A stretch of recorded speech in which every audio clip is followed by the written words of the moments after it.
m'appelle Thierry Bonetto. Je suis passionné en fait d'apprentissage et de learning. C'est ce que j'ai fait chez Danone dans les 10 voire 20 dernières années. Je pense que c'est encore plus important aujourd'hui que ce n'était il y a quelques années, à la fois pour les individus parce que les compétences évoluent de plus en plus vite, on le sait maintenant, et donc c'est important de pouvoir apprendre, voire désapprendre en permanence. Mais je pense que c'est aussi important pour les organisations. Il y a eu pas mal de bouquins sur ce sujet-là, par exemple. Il y a un motto que j'aime bien qui s'appelle Learn or Die, de Edward S, qui dit justement qu'une des capacités importantes des organisations, si elles veulent survivre dans le futur, c'est d'être capable d'apprendre. Voilà. Et donc moi je suis vraiment passionné par comment on aide à la fois les individus et les organisations à apprendre.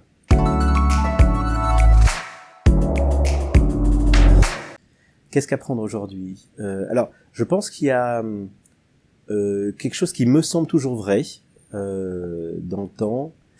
J'ai envie de citer Philippe Carré, qui écrivait il y a maintenant pas mal d'années que on apprend toujours seul mais jamais sans les autres.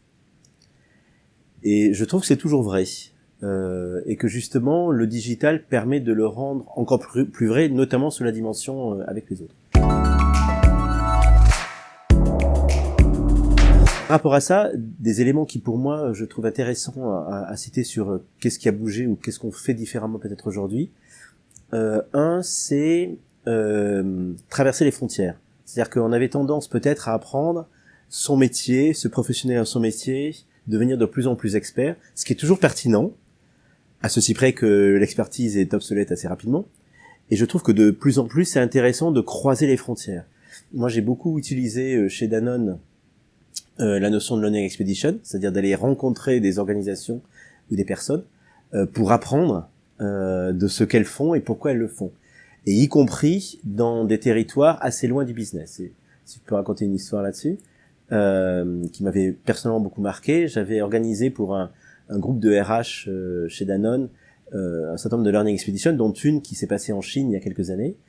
Et parmi les rencontres que l'on a eues, les organisations que l'on a rencontrées, une c'était un groupe de moines bouddhistes, dont on peut penser que c'est assez loin effectivement du business Danone.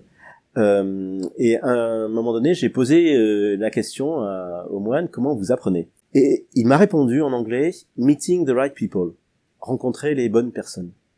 Pour moi, ça a été une inspiration extraordinaire, parce que je me suis dit à ce moment-là, mon boulot chez Danone en tant que directeur learning, c'est d'aider les gens à rencontrer des gens.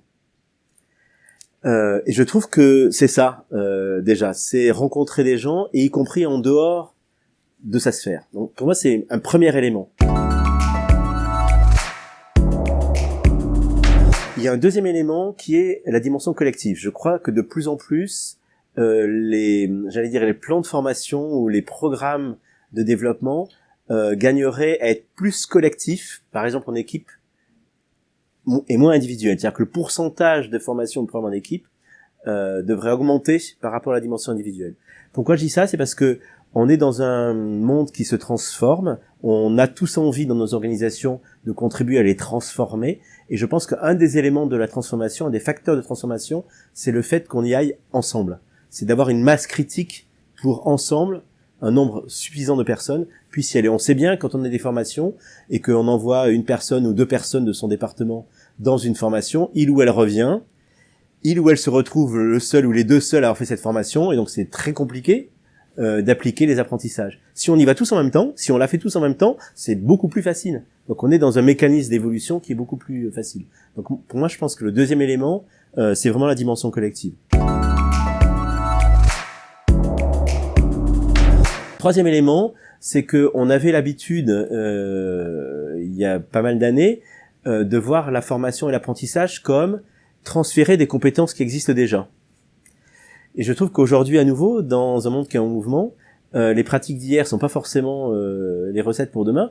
Et donc, le but de l'apprentissage, c'est pas seulement de transférer des compétences ou des pratiques que l'on connaît, c'est aussi de co-construire de nouvelles pratiques qu'on va expérimenter. Là encore, le collectif est important, et là encore, la traversée des frontières est une source d'inspiration.